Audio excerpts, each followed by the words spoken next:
दरियाओं का पानी पी जाते और हस्ती बस्तियों को ऐसे वीरान करते जैसे वहां कभी कोई बसता ही ना हो।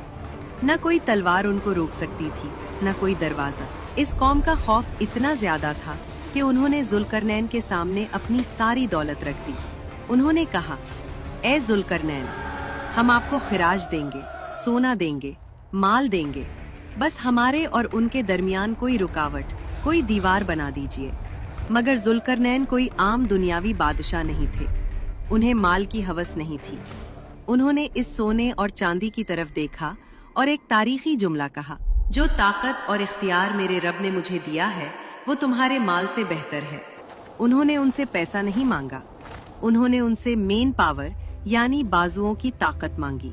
उन्होंने कहा, तुम बस अपनी जिस्मानी कुव्वत से मेरी मदद करो, मैं तुम्हारे और उनके दरमियान एक ऐसी मजबूत दीवार बना दूंगा जिसे वो कभी उबूर न कर सकेंगे।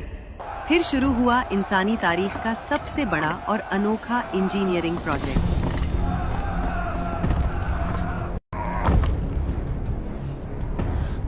एक ऐसी दीवार जो पत्थरों से नहीं बल्कि धात से बननी थी। जुल्करनैन ने हुक्म दिया, लोहे के बड़े बड़े टुकड़े लाओ। लोगों ने कानों से लोहा निकाला, उसे बड़े बड़े ब्लॉक्स की शक्ल दी और लाना शुरू किया।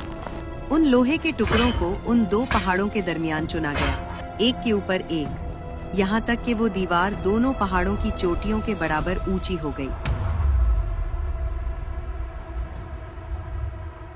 लेकिन ये सिर्फ लोहे का ढेर था। इसमें मजबूती लाने के लिए उसे जोड़ना जरूरी था।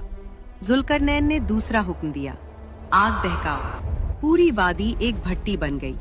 हजारों लोग धोकनियां लेकर खड़े हो गए और उस लोहे की दीवार के गिर्द आग जला दी गई। वो आग फूंकते रहे, यहाँ तक कि वो टन्नों वजनी लोहा आग की तरह सुर्ख हो गया। लोहा और आग एक हो गए। और फिर जुल्करनैन ने वो साइंस इस्तेमाल की जो उस जमाने में किसी के वहमो गुमान में भी न थी। उन्होंने कहा, लाओ मेरे पास पिघला हुआ तांबा। पिघला हुआ तांबा उस सुर्ख गरम लोहे के ऊपर इंडेला गया। केमिस्ट्री का उसूल है कि जब लोहे और तांबे को मिलाया जाए तो एक ऐसी धात वजूद में आती है जो लोहे से कई गुना ज्यादा सख्त होती है और जिसे जंग नहीं लगता। तांबे ने लोहे के मसामों को भर दिया और उसे एक ठोस वजूद बना दिया। जब धुआं छटा तो मंजर हैरान कुन था। दो पहाड़ों के दरमियान अब एक सद्दे आहनी खड़ी थी। ये दीवार इतनी चिकनी और फिसलुआ थी कि याजूज माजूज इस पर चढ़ नहीं सकते थे, और ये इतनी सख्त और मोटी थी कि वो उसे तोड़कर सुराख नहीं कर सकते थे।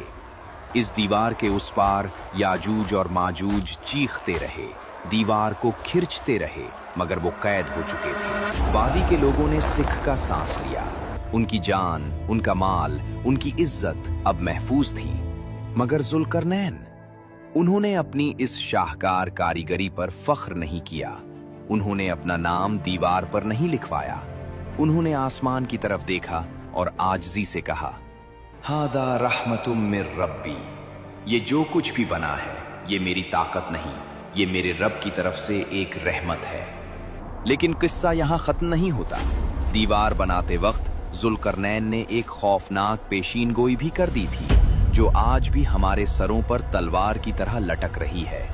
उन्होंने फरमाया, ये दीवार तब तक रहेगी जब तक मेरा रब चाहेगा, मगर जब मेरे रब के वादे का वक्त आएगा तो वो उस दीवार को रेजा रेजा करके जमीन के बराबर कर देगा।